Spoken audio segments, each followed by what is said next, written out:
eh iya kan? Iya. Jadi dari kegagalan diplomasinya kaum Quraisy ini, akhirnya apa? Mereka semakin keji, mereka semakin memperkeras semakin memperkeras kejahatan-kejahatan yang ditimpakan kepada kaum muslimin. Sehingga pada situasi ini kemudian Allah memerintahkan untuk berhijrah. Hijrahnya kemana? Hijrahnya ke Habasyah.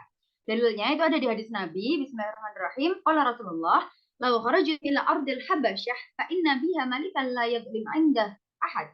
Wa hiya ardun sidqin hatta yaj'alallahu lakum farajan mimma antum fi."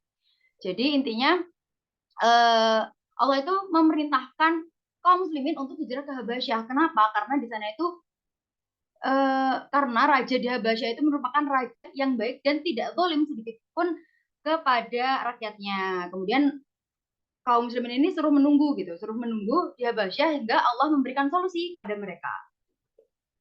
Kemudian akhirnya hijrahlah mereka ke Habasyah itu pada bulan Rajab pada tahun ke-5 kenabian.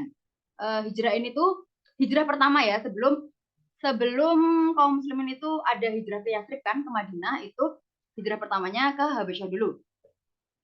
Jadi hijrah gelombang pertama yang ke Habasyah itu diikuti oleh 12 pria, 12 laki-laki dan 4 wanita yang dipimpin oleh Utsman bin Affan dan Ruqyah bin Muhammad gitu. Terus abis itu setelah itu ada lagi hijrah yang gelombang kedua itu diikuti oleh 83 laki-laki dan 18 wanita. Kemudian dan memang benar di sana mereka disambut baik oleh warga Habasyah. Terlebih rajanya yaitu Raja Najasyi. Tapi mendengar mendengar kehijrahan ini, kaum Quraisy nggak tinggal diam dong. Kaum Quraisy akhirnya berusaha untuk membujuk sang raja supaya apa? Supaya mendeportasi kaum muslimin dari negaranya. Hingga mereka itu mengutus Amr bin Ash.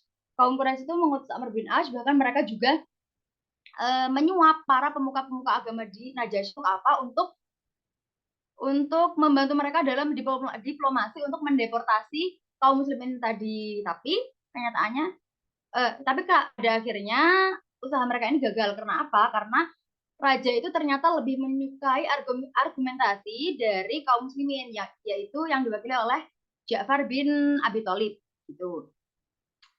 Terus habis itu karena di sini tadi kan kaum Quraisy ini udah geram banget nih sama kaum muslimin. Sekarang gagal lagi diplomasinya, akhirnya tambah geram lagi. Akhirnya apa dampaknya? Dampaknya kaum Quraisy akhirnya semakin kejam lagi, tidak manusiawi lagi dalam mempersempit dakwah Nabi. Mereka itu sampai ke tahap mengembargo ekonomi dari kaum muslimin, mengembargo ekonomi Kanjeng Nabi, keluarganya, Bani Hashim, Bani Muthalib, dan seluruh sahabat-sahabat yang mengikuti Nabi.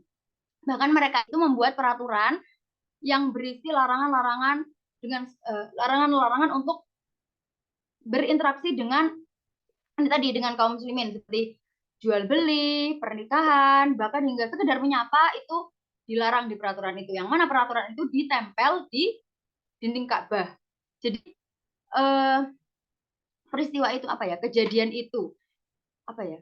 Situasi yang sangat miris itu terjadi kurang lebih 3 tahun. Dan di situ benar-benar akhirnya kaum muslimin itu hidup dengan sangat apa adanya dan ya gitulah, kelaparan dan miskin, sampai dari mereka itu ada yang hanya makan rumput kering gitu, saking mereka kesulitannya. Tapi akhirnya Allah menghendaki agar apa ini namanya, agar peraturan ini hilang. Maksudnya ya dihilangkan sama Allah itu dengan apa? Dengan dimakan rayap. Akhirnya setelah dimakan rayap, pernah hilang. Disinilah akhir dari kejahatan kaum musyrik itu tadi, kaum Quraisy kepada kaum muslimin. Terus setelah itu ada Amul Husni dan Isra Miraj. Jadi Amul Husni itu apa? Amul Husni juga disebut dengan tahun kesedihan. Karena apa? Karena ditinggal wafat oleh istri tercintanya dan pamannya. Jadi ketika itu kan Nabi itu dakwahnya berat sekali gitu ya. Nah, pada Amul Husni ini, pada tahun itu, pada masa itu gimana ya? Kayak tambah berat lagi, rasa tambah berat lagi karena apa? beliau ditinggalkan oleh kedua orang yang tercinta, kedua orang tercintanya. Yang pertama siapa? Yaitu Siti Khadijah. Yang mana Siti Khadijah ini kan istrinya yang dari awal mendukung Nabi, mensupport Nabi, bahkan beliau ini rela mengorbankan hartanya, bendanya, jiwanya, raganya, dan segalanya untuk Nabi. Juga ditinggal oleh pamannya Abu Thalib. Yang mana pamannya ini kan pamannya adalah yang mengasuhnya dari mulai beliau itu umur 8 tahun. Dan pamannya ini kan yang menjadi benteng ya, yang menjadi benteng Nabi dari pemuka-pemuka Quraisy yang tidak menyukai Nabi tadi. Jadi pasti rasanya berat kalau nah. Tapi siapa sangka ternyata dari sini itu adalah awal mula kemenangan-kemenangan dakwah Nabi gitu. Jadi kesedihan Nabi ini tadi akhirnya Allah memberi karunia. Karunia apa? Yaitu Isra dan Mi'raj. Seperti yang didalilkan, seperti yang difirmankan oleh Allah. Bismillahirrahmanirrahim. Subhanalladzi asra bi'abdihi lailan minal masjidil haram ilal masjidil aqsa alladzi barakna haulahu linuriyahu min ayatina innahu huwas samiul basir. Jadi di sini Mas yang telah memperjalankan hambanya pada malam hari dari Masjidil Haram ke Masjidil Aqsa untuk apa? Untuk memperlihatkan tanda-tanda kebesarannya. Jadi Isra, yang pertama Isra. Isra itu apa? Isra adalah perjalanan di malam hari sebagai bentuk karunia Allah kepada Kanjeng Nabi dari Masjidil Haram di Mekah ke Masjidil Aqsa di Madinah.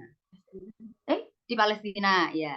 Sedangkan Mi'raj itu adalah dinaikannya Nabi ke apa namanya? Ke langit hingga lapisan ketujuh hingga Sidratul Muntaha. Karena batas itu adalah batas pengetahuan makhluk-makhluk Allah itu terhenti. Makhluk Allah itu siapa ya? Semuanya, manusia, jin, bahkan malaikat. Itu mereka udah berhenti intinya pengetahuannya di situ. Terus habis itu oh ya, habis peristiwa Isra Mi'raj ini akhirnya Nabi itu memiliki motivasi dan spirit baru ya untuk berdakwah. Akhirnya beliau ini memiliki apa namanya? Metode baru dalam berdakwah. Beliau itu berdakwah pada kabilah-kabilah dari luar Mekah yang datang itu untuk berhaji. Tapi ternyata dakwah Nabi ini banyak ditolak oleh mereka, kecuali beberapa anak muda sih. Kecuali beberapa anak muda itu salah satunya itu namanya Suwaid bin Syamit.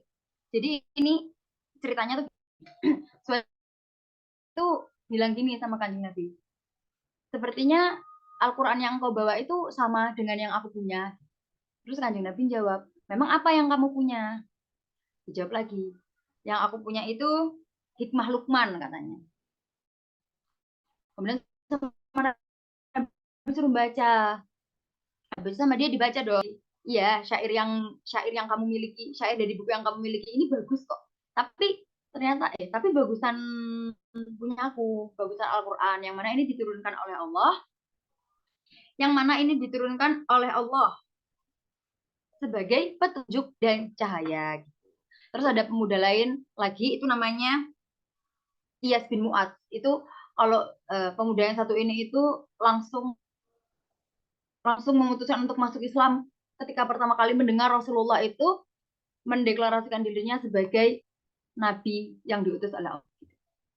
Kemudian setelah itu akhirnya diikutilah oleh sahabat-sahabat yang lain seperti Abu Dzar Al-Ghifari dan Tufail bin Amr masuk Islam gitu. Selesai.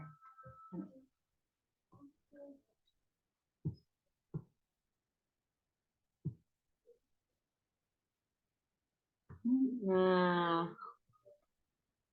ya terus habis itu lanjut sih. Adakah pertanyaan teman-temanku tercinta?